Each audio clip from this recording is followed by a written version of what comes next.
The river says, go with the flow. Immerse yourself in nature.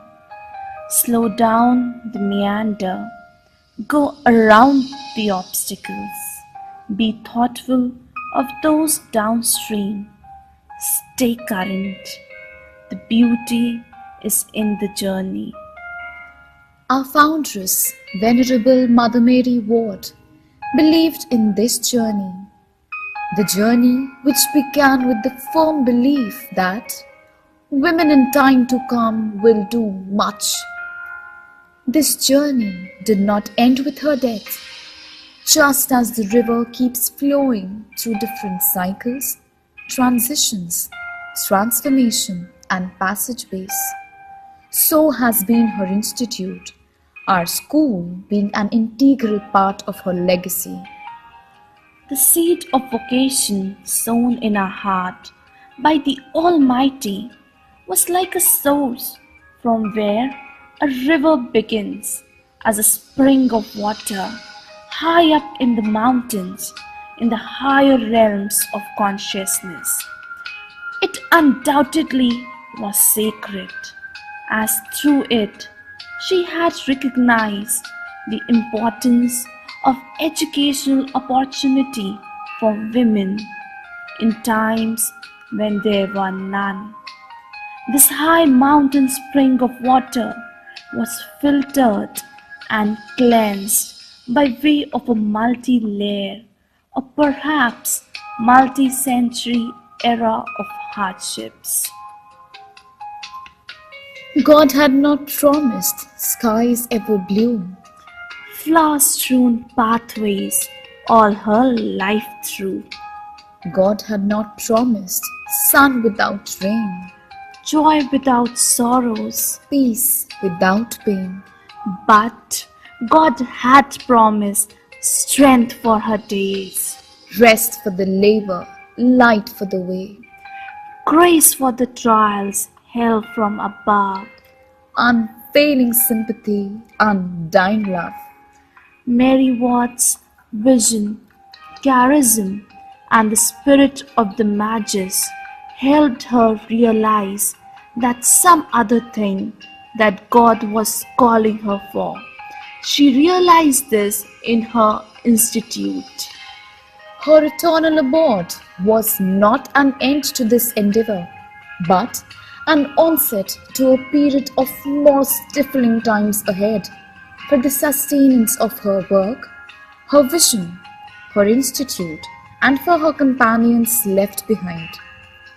The question was not only to sustain, but also expand the houses where the sisters did not want to leave any stone unturned to realize what the foundress had dreamt of. She would surely have come to India as she had envisaged her institute, spreading as far as the Indies. We are a part of a journey which began with Mary Ward in 1585. The institute began its growth in Europe. Then, through the years, it spread to other countries. The C.J. sisters came to India in 1853 at an invitation from Bishop Hartmann to the then provincial superior of Nymphenburg, Germany, Mother Catherine de Greco. In 1853, a big ship sailed across the blue waters of the oceans, bringing with it 5 young German sisters who were inspired by the missionary zeal and enthusiasm of Mary Ward.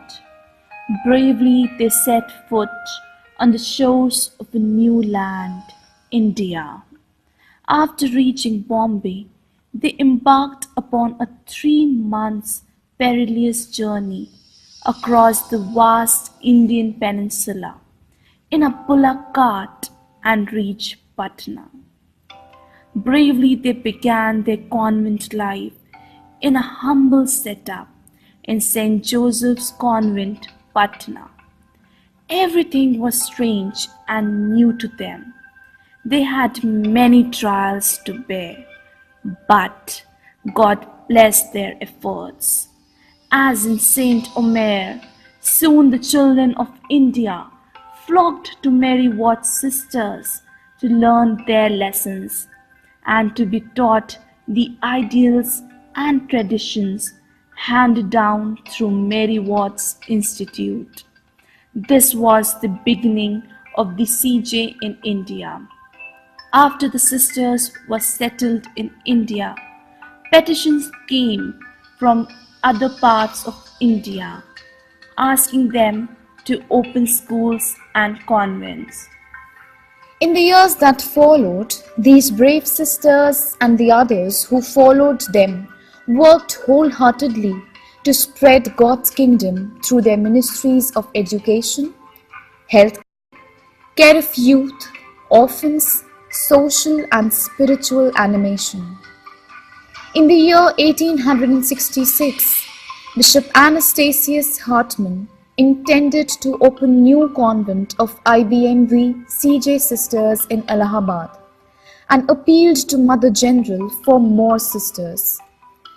By the time the eighth party of sisters arrived in India, the convent and boarding school at Fafamau was almost ready. The sisters moved into the convent on January 11, 1866. On January 15, 1866, the boarding school was opened with two pupils, Mary Elise and Nina Frison. Though the number of students increased gradually, the sisters had to face endless problems in Fafamau. They first shifted to Elgin Road in Allahabad, then temporarily to Lauder Castle, and finally in February 1887 to 32 Thornhill Road, where we are today. The Catholic Diocese of Allahabad had offered a piece of leased land within the campus of St. Joseph's Cathedral to the sisters to build their school, where a spacious red brick building had been erected. The original building exists to this day and is considered one of the heritage buildings of the city on account of its unique architectural style. The estimated cost of the building was 75,000 rupees. The river also reminds us that we can only go forward in life's journey. In due course of time, several new buildings were constructed to accommodate the increasing number of students.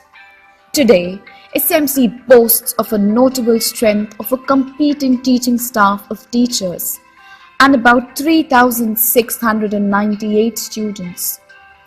Our focus is on every child counts, that every child that enters St. Mary's is regarded as a child of God, to be molded and fashioned after God's own heart.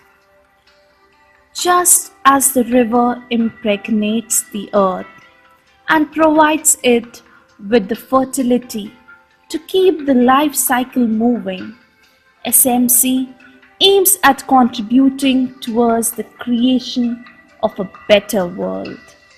To fulfill this aim, we have become a part of the Universal Solidarity Movement and have also initiated the movement Friends of Mary Watt.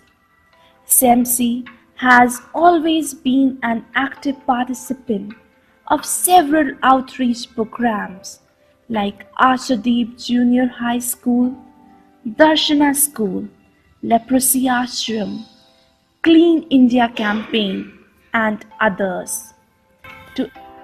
To educate our students to emerge as vibrant, innovative, and constructive forces which can solve our persistent social problems and create a more just, equitable, and peaceful society.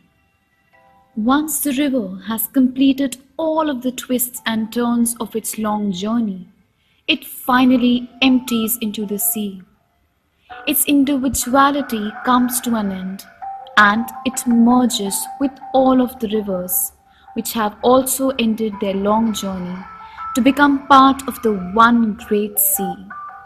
Likewise, the school has gifted to our world women of character, competence, compassion, conscience, and commitment, who have been successful in carving a niche for themselves by their contribution towards building up a better society. The values, tradition, and culture imbibed from their alma mater has made them outshine in all walks of life. Noted alumni like Mrs. Indira Gandhi, former Prime Minister of India, Miss Shubha Mudgal, noted classical singer, Mr. Amitabh Bachchan, star of the millennium, Justice Tarun Agarwal, Justice Bharti Sapru, Mr. Vikram Singh, IPS, retired ex-DGP UP, Dr. Dipali Pant Joshi, Executive Director of RBI, Ms. Surabhi Sinha, IRS, Ministry of Finance, Government of India, Ms. Stuti Kakar, IAS Chairperson, National Commission for Protection of Child Rights, Ms. Loveleen Kakkar, CEO, Mahindra and Mahindra, contributed much to the society. All this, which was once a dream, is now a reality. So don't you sit upon the shoreline and say you are satisfied. Choose to dance the rapids and dare to dance the tide.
They're bound to guide my way.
journey it has been, and the end is not in sight.